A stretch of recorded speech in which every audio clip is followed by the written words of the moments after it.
Fallyn, Beemer, really a big 7-0 run on your own there at the end of the third quarter, start of the fourth, a couple of layups and then a three-pointer. I guess take us through that. I know you're not generally an attacker. You shoot a lot of threes, but I guess what was that something that you saw you could get, or what happened? Yeah, well, my dad and my coaches always told me to drive, and lately I finally started to listen and starting to relax.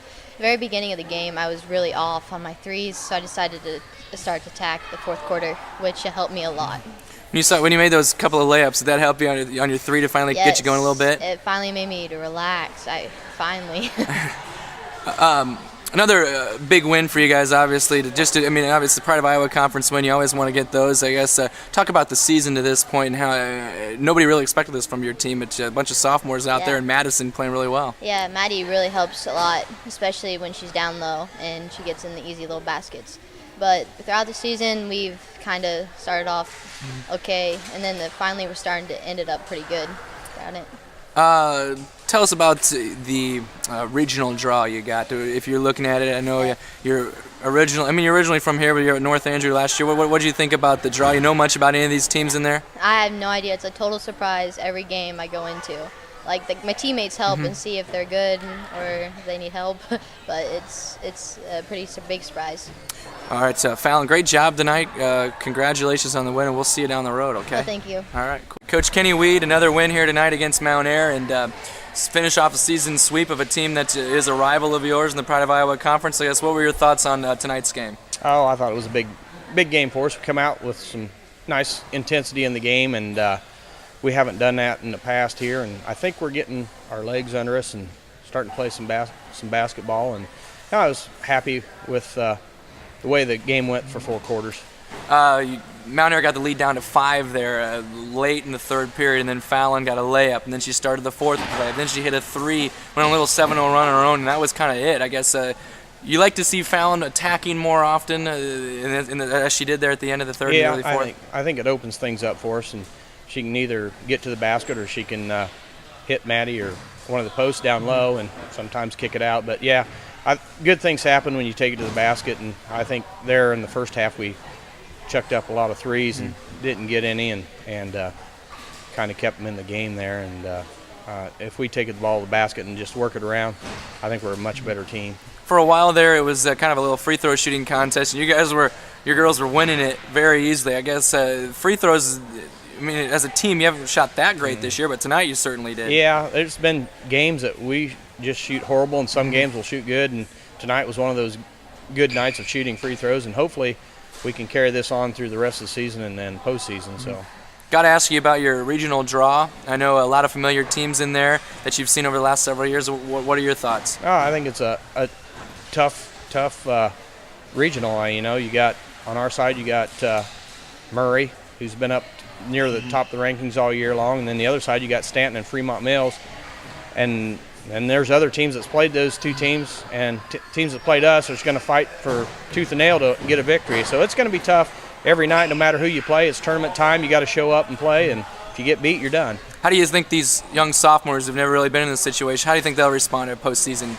I think they'll do fine. Yeah. I think we've had some big games in the Pride of Iowa here and played some good teams, and I think post tournament they'll step it up and play some good basketball. You mentioned the Pride of Iowa. It's pretty deep this year. Is it deeper than it has been in the recent past? There's a lot of young teams, but there are a lot of talented teams. Yeah, it's all.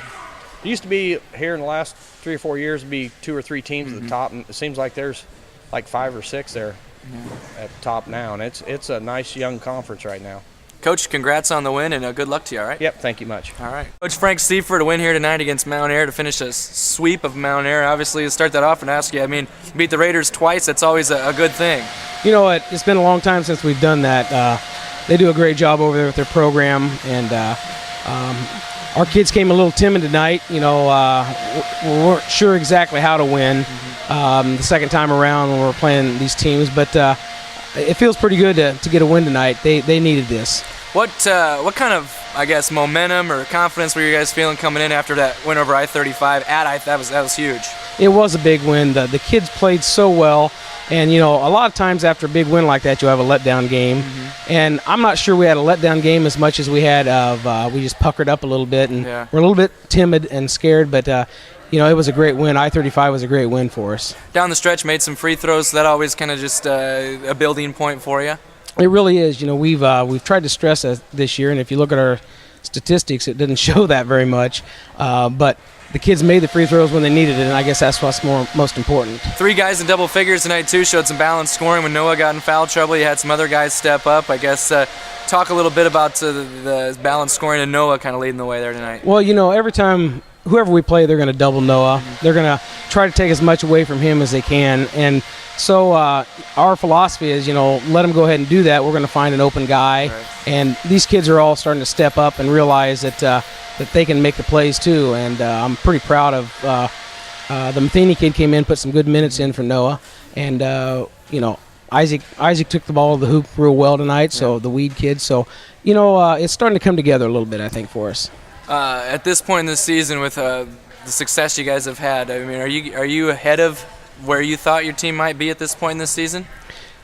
You know, that's really hard to say because going into the year, our expectations, mine were pretty high, but the kids worked really hard in the summer. And after the first game, to see where we were at the first few games, I feel like we're about on track where we should be right now, and I don't think we've played our best ball yet. And I'm hoping we're saving that for down the road a little bit. Definitely. So, look ahead rest of the week. What's going on for you?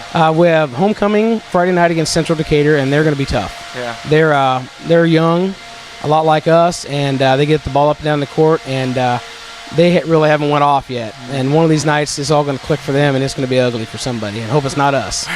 Coach, thanks a lot. Congrats on the win. Thank you very much. Thanks to KMA. Noah Thornton with Mom watching on. Talk a little bit. 16 points tonight. They're boxing one. Yeah, you're kind of used to that, I guess. What's the game plan for you individually and for the team in a situation like that? First of all, I'd like to give glory to God. None of this would be possible without Him. But the game plan was kind of just, working around. I mean, I would have, if they were boxing one at me, I mean, we were trying to get it to other people and trying to work the ball around. But they set screens for me, and I got open and scored off that. So you're still able to get free for 16. How are you able to do that? Just the team setting screens for me and me coming off of them and driving to the hoop or posting up.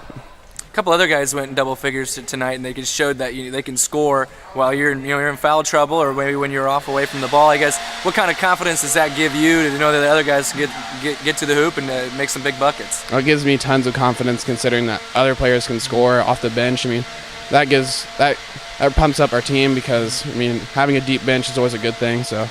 I'll ask you the same thing, Coach. I'll ask Coach Sefrit about at this point in the season, you guys are double-digit wins already, and you're sitting very good in the conference. I guess, are you ahead of where you expected this team could be, or is this right where you figured they could be? We're right where we think we should be. A few losses that we think we shouldn't have lost, but we're always looking to improve, and we're looking to get better even through the rest of the season. I know Friday's a big game, big atmosphere, and a really good team coming in. I guess give us a little rundown of that Central Decatur matchup and what you're going to be seeing Friday. They're pretty fast and athletic and tall, so we're looking to run with them and do the stuff that we did tonight. If the same stuff happens, if not, we're just going to play our game and beat them. You going to get any dunks? I would hope so. All right. Congratulations. Thank you.